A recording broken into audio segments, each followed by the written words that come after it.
Good evening, ladies and gentlemen, and welcome to round two of this particular web series called The Months the Earth Stood Still. Months. For some of you that may or may not have been following along, I took a brief hiatus because towards the months of May, June, July-ish, here in California, things seem to have been easing up as far as the restriction goes, and then another lockdown happened, although not as strict as the one earlier in spring.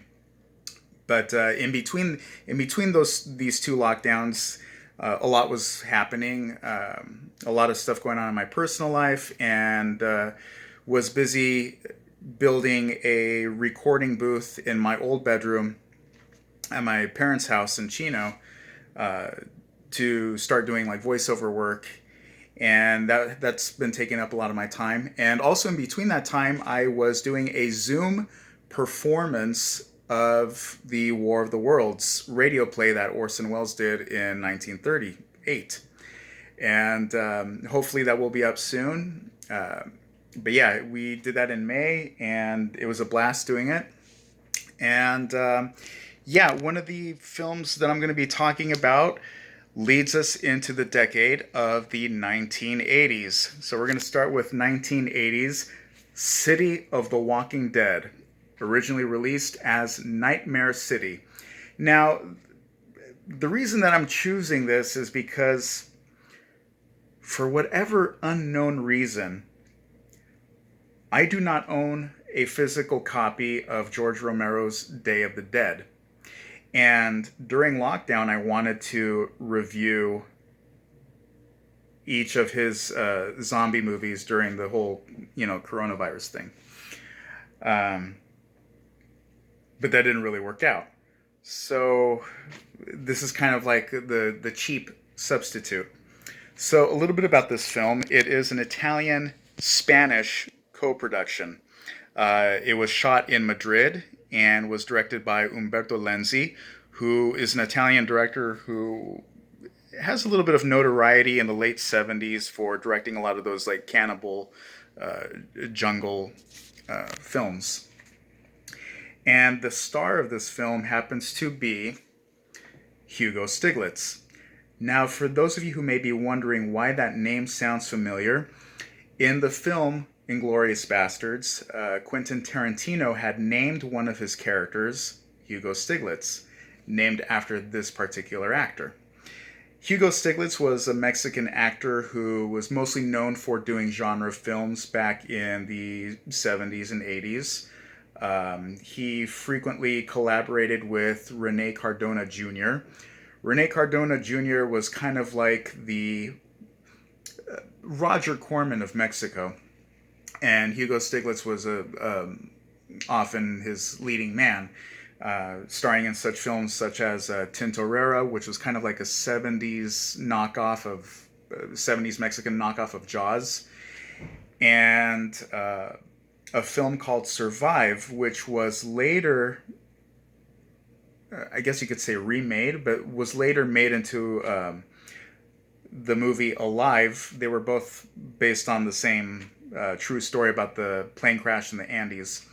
And Hugo Stiglitz was the Ethan Hawke character of that particular film. Now, City of the Walking Dead, I'm going to be honest with you, it is a piece of crap. Like I said, it's a cheap substitute. And you could tell that this film was kind of piggybacking off of the success and aesthetics of Romero's zombie films like Dawn of the Dead and Lucio Fulci's zombie films.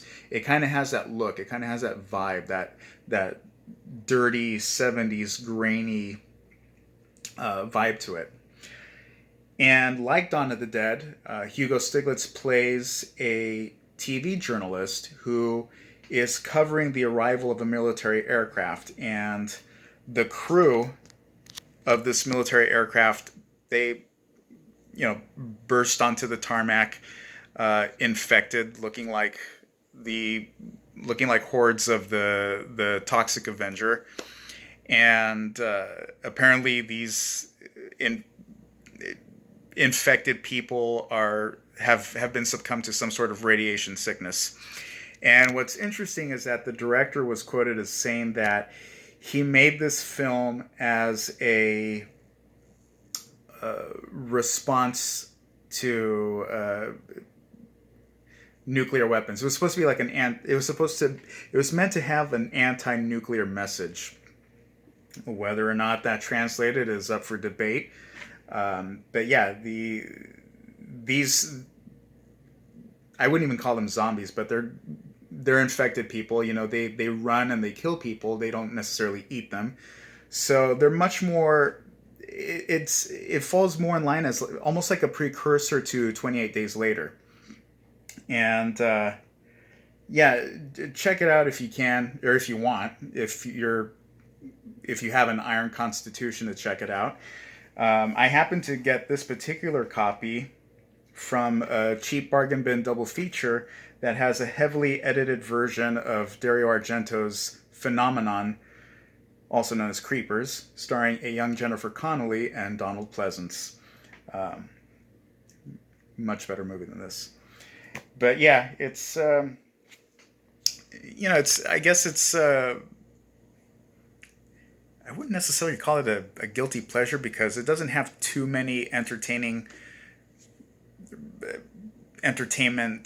redeeming qualities about it, but the look of the infected people is kind of cool. Um, like I said, they look like a cross between the Toxic Avenger and just having all sorts of like stuff on their face just for the sake of looking gross. And one thing of minor note, it was rumored at one point around 2015 that Tom Savini, the great makeup artist known as Tom Savini, was interested in doing a remake of this particular film, which kind of makes sense. You know, again, this film has a little bit of that Dawn of the Dead aesthetic. You know, there's some scenes that take place in a newsroom with, you know, a very chaotic, hectic environment, just like Dawn. And but you know, nothing ever came of it. So who knows? There is something unsettling about the idea of a plane load of people arriving that are infected that has like a weird sort of relevancy. I remember early on during the pandemic, there was a report about people that were infected with COVID that landed at March Air Force Base in Riverside. So it has kind of a weird juxtaposition going on. But yeah, so thank you for tuning in. I apologize for the dim lighting and the lack of a tripod just for today. And yeah, the next films that I'll be covering this month will be the made-for-TV film The Birds 2, Land's End, as well as M. Night Shyamalan's Signs and Romero's Land of the Dead. And I believe I'm forgetting... Oh, yes. I Am Legend. And until then, yeah, once again, thanks for tuning in. Today's episode is taped inside of a live studio apartment. And until next time, until next week, stay healthy, stay safe. Good night.